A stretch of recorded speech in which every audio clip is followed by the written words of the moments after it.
from America's finest city. This is Real Talk San Diego on ESPN 1700.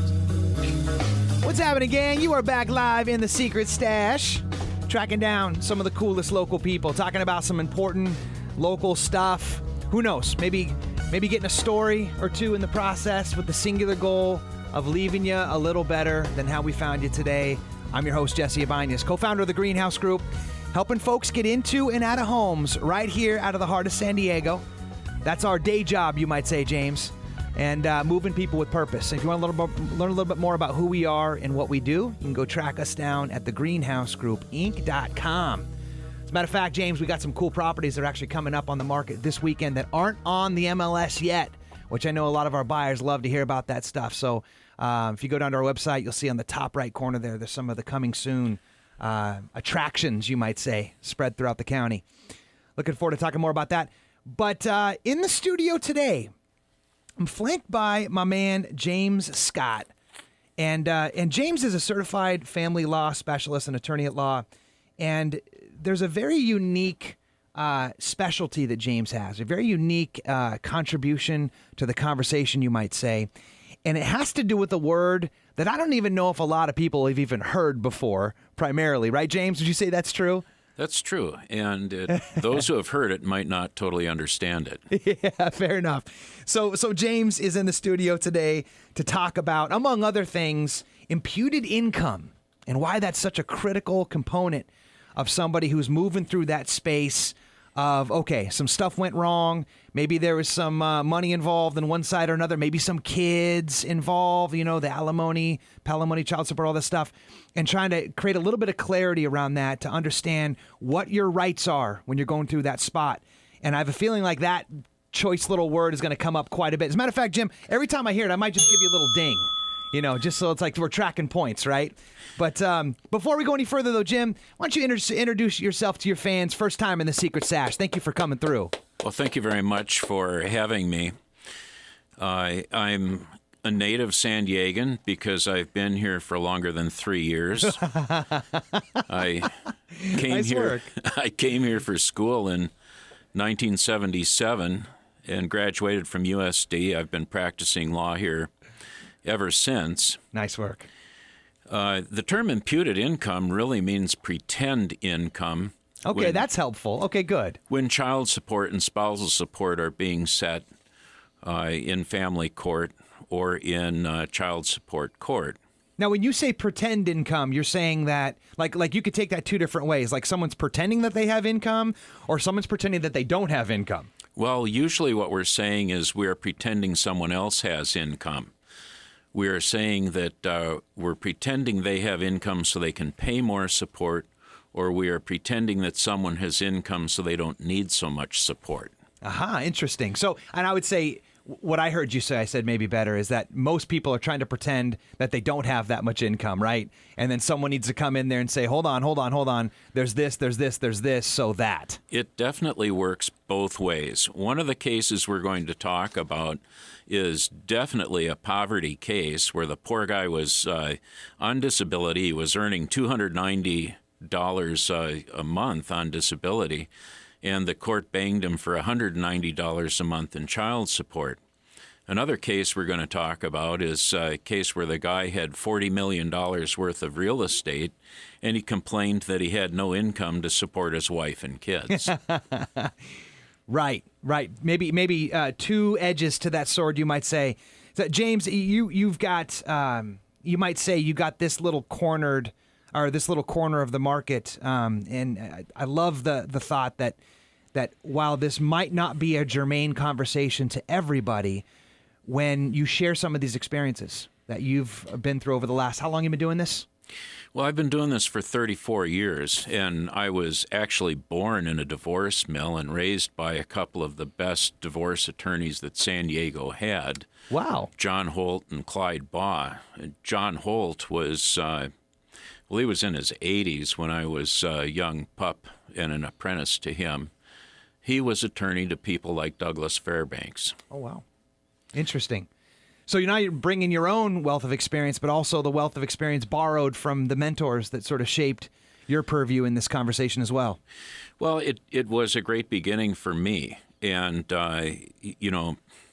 not everybody gets a chance like that. I was in the right spot at the right time. Yeah. This sub area of imputed income came to me about 5 years ago. My little sister was ill with lymphoma, and I flew back to Minnesota 7 times to do a stem cell transplant with her. Wow. So it's like a 3-hour plane ride, 3 hours each way, right. 7 times. What do? Well, you read, of course. And I thought, why not really understand imputed income or the ability to earn? Because it is a very interesting subject. It is so much that, by the way, Stash Nation, there's going to be a really cool leave behind. James actually wrote a book, and the book is called His 100 Favorite California Family Code Sections. And my understanding is that, Jim, you're going to leave this actually for Stash Nation to go download as a PDF in the show notes after we're done today. That's correct. So that's a great little gift that you're going to give them. It's got the cases we're going to be talking about today and then many, many, many others. But to kind of maybe get this conversation started a little bit, so you mentioned right now how you came about this concept, this little sliver of imputed income. But what's sort of the history? If you could sort of maybe distill this down into one clear idea, what comes up for you first? Okay, well, like any other structure, we need to lay a good foundation. So when we consider the law, first of all, we consider code sections. These are written by our state legislators in Sacramento and signed into law by the governor. So these have numbers like 4053 or 4320. Okay. Then, when people go to trial and the judge makes a determination they don't agree with, they might take it up on appeal. Some of the appellate decisions are determined to be published. We have to follow those published decisions. So when I use a name like Stewart versus Gomez or Marriage of DeGuine, these are actual cases that have gone through the trial court, gone up on appeal, and then been published.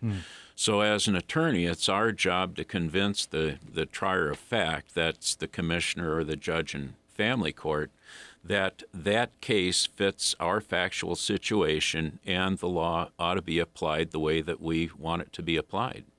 That's beautifully put. And you'd mentioned some of that almost sort of alphabet soup for the rest of us, but the 4053 is a big one, right?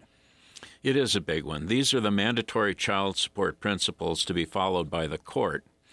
And 4053A just lays down the law. A parent's first and principal obligation is to support his children according to the parent's station in life. Hoo-yah. Clearly. Yeah. B, both parents are mutually responsible. It doesn't say father is responsible. Right. The guideline considers the income and level of responsibility for the child. Well, first of all, the guideline is this really fancy formula that is used to set child support. And secondly, level of responsibility means how much time does this kid spend with mom versus dad? Yeah, that's really interesting. And, you know, what comes up for me is that it's not, I mean, we're kind of talking about money because it's sort of easy. You can hang your hat on it simply, but it's not just a monetary consideration, is it? Like, does this also sort of apply to, like, who is more of the nurturer or caretaker, or as you said, spends more time with them? It's a percentage of time on the calendar. Right. And, you know, it's we live in a world today where fathers are full-service fathers who are just as committed and nurturing as mothers. So, unfortunately, the way that this law works, it considers the income or ability to earn, I should say, of both parents and the amount of time that the parents physically spend with the children. So what happens is, you know, one parent's going to want more time than the other, either to get the child support higher or lower. Okay. That's been one of the unfortunate fallouts of the way this law is applied. And not necessarily equivocal to quality time, right? So if it's a sliding scale where time is relative to the amount of money you're getting, that parent's going to want the most time. Doesn't necessarily mean it's the best time. You are absolutely right. They get the kid and they turn the kid over to the nanny. Right. Absolutely. Right, and then cash the check and then go out that night. That's not fair of me to say that. They might go out at noon with friends. That was taking advantage of the situation. Right, yeah, even better said. I almost missed that joke. But there's two more, right? Because it talks about the state. Really, like the key consideration for the state is also the child's interest. Right. What we're talking about is that each parent should pay according to their ability. So the law doesn't say compare paychecks. It says compare the parent's abilities. And this is where imputed income comes into the picture.